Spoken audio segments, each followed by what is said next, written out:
نفلوں پڑھنے والے بے شمار ہیں، قرآن پڑھنے والے بے شمار ہیں، ذکر و اذکار کرنے والے بے شمار ہیں، حج عمرہ کرنے والے بے شمار ہیں، حاجی بے شمار ہیں، علماء بے شمار ہیں، لیکن اس ٹکڑے کو صاف کرنے والے لاکھوں میں کوئی بھی نہیں ہے۔ تو اپنے دلوں کو صاف کرنا، کینے سے، بغض سے، عداوت سے، دشمنی سے، ہائے ہائے۔ آپ نے وہ حدیث سنی ہے، بہت مشہور حدیث،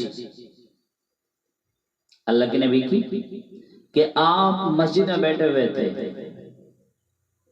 صحابہ بیٹھے ہوئے، آپ نے فرمایا کہ اس دروازے سے ایک جنتی آ رہا ہے۔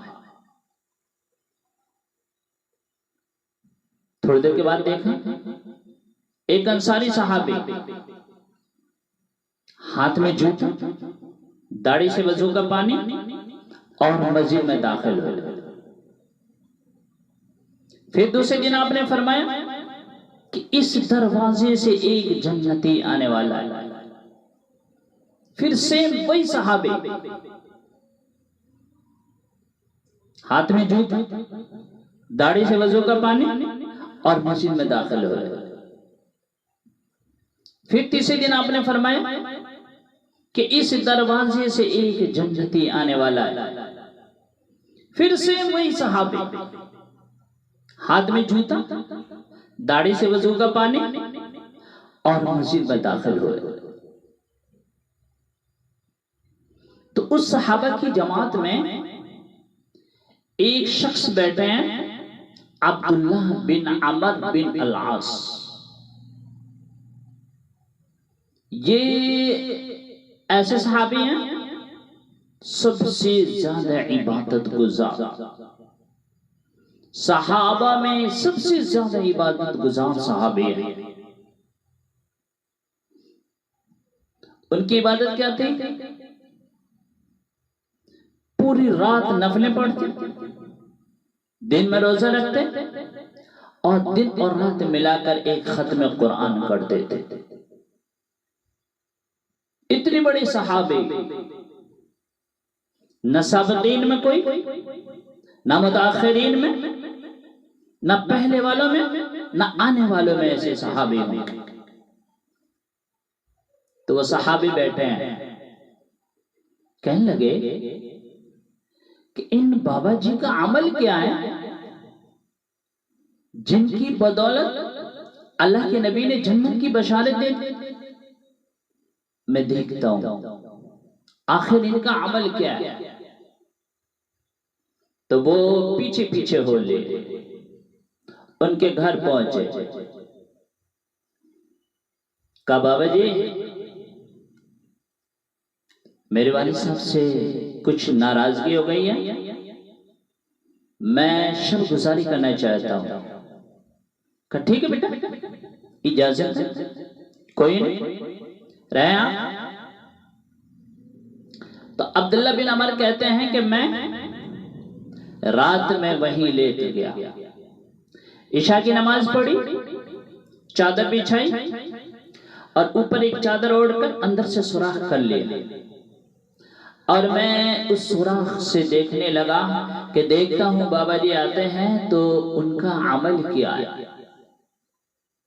وہ کون سا عمل کرتے ہیں، میں دیکھنا چاہتا ہوں۔ جب تھوڑی دیر گزری تو بابا جی آئے، چادر بچھائی، سر سرہانے پہ اللہم باسمک اموت و احیا، اور بابا جی گئے۔ ابھی انتظار کر رہے ہیں کہ بابا جی اب اٹھیں گے، اب اٹھیں گے، اب اٹھیں گے، اب اٹھیں گے، اور میں دیکھوں گا ان کا عمل کیا، یہ کون سا عمل کرتے ہیں؟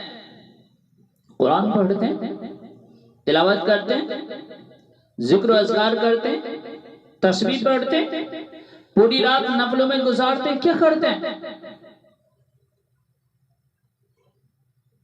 بابا جی ادھر یہ انتظار کر رہے ہیں، ادھر بابا جی کھراٹے لے رہے ہیں، جب صبح کی اذان ہوئی تب جا کے بابا جی اٹھے. کہنے لگے بابا جی کا تو کوئی ایسا عمل بھی نہیں پر ان کو جنت کی بشارت ملی ہے.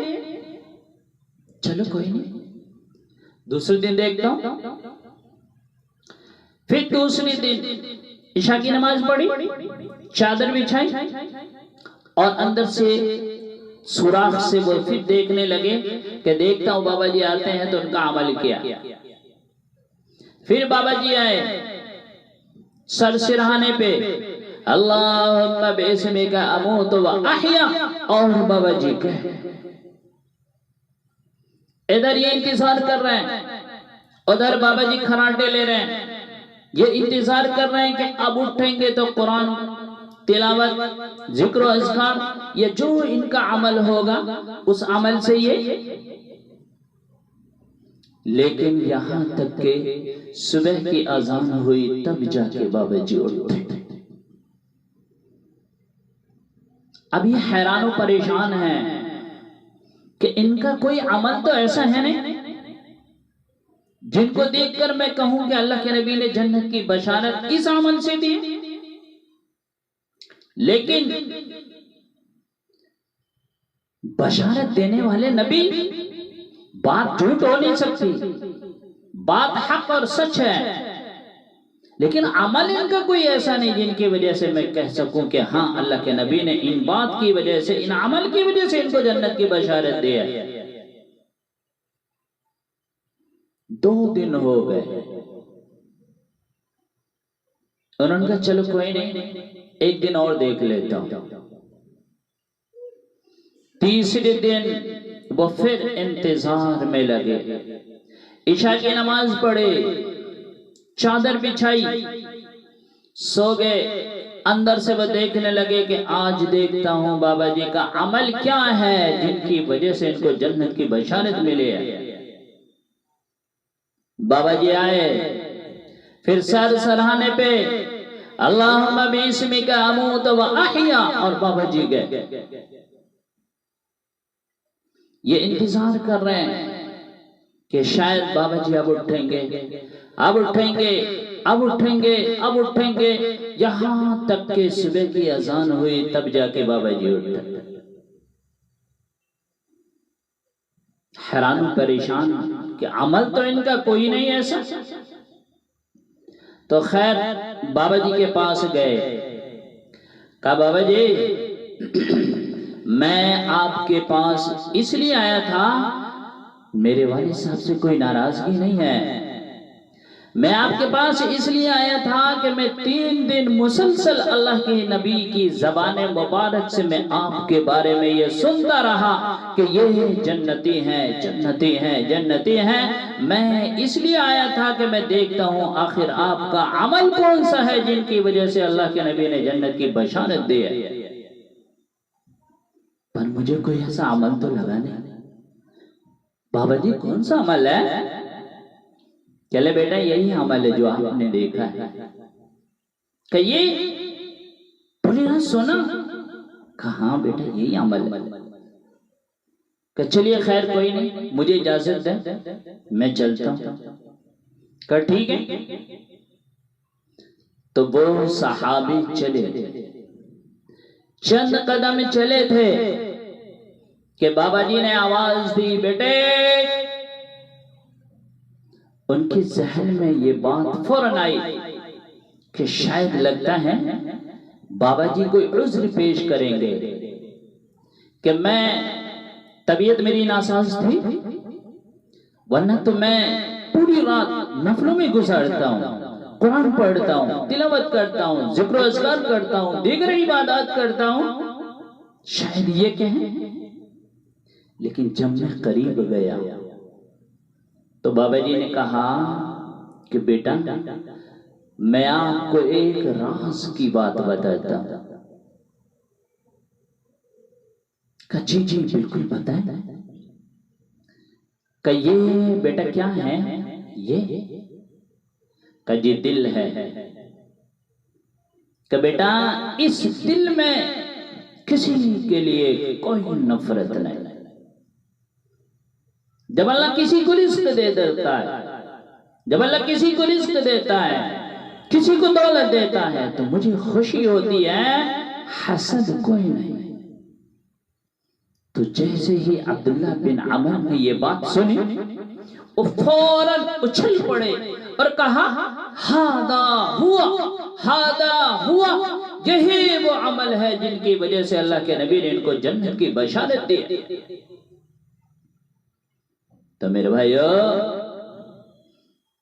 اگر آپ دنیا میں خوش رہنا چاہتے ہیں، اپنی زندگی کو خوشگوار بنانا چاہتے ہیں، جنت پانا چاہتے ہیں، تو اپنے دل کو صاف کریں، اپنے دل کو صاف کریں، کینہ سے، بغض سے، عداوت سے، دشمنی سے اپنے دل کو صاف کریں۔ جس دل میں کینہ ہو، بغض ہو، عداوت ہو، دشمنی ہو، دوسرے کے لیے اچھے خیالات نہ ہو، کیا عبادت ہماری قبول ہوگی؟ تو میرے بھائیو، سب سے بڑی رمضان کی تیاری یہی ہے کہ ہم اپنے دلوں کو صاف کریں۔ رمضان مبارک کا بابرکت مہینہ آنے والا ہے۔ اس مہینے میں ہر آدمی اپنے آپ کو ہر چیز سے کنارہ کش ہو کے، اپنے دل کو صاف کر کے، کینہ سے، بغض سے، عداوت سے، دشمنی سے یکسو ہو کر اللہ کی عبادت میں لگ جائے۔ اللہ سے دعا کریں کہ اللہ پاک یہ بابرکت مہینہ ہماری زندگی میں ایک بار پھر آیا ہے، ہمیں اس مہینے کی قدر کرنے کی، اس کے روزے کی قدر کرنے کی، اس کی تراویح پڑھنے کی ہمیں توفیق عطا فرمائے۔ ایک ایک منٹ، ایک ایک سیکنڈ میرے بھائیو بہت قیمتی ہے، وقت کو ضائع نہ کریں۔ اللہ ہمیں نیک عمل کرنے کی توفیق عطا فرمائے، ہر بری چیز سے ہماری حفاظت فرمائے۔ آمین۔ وآخر دعوانا ان الحمد للہ رب العالمین۔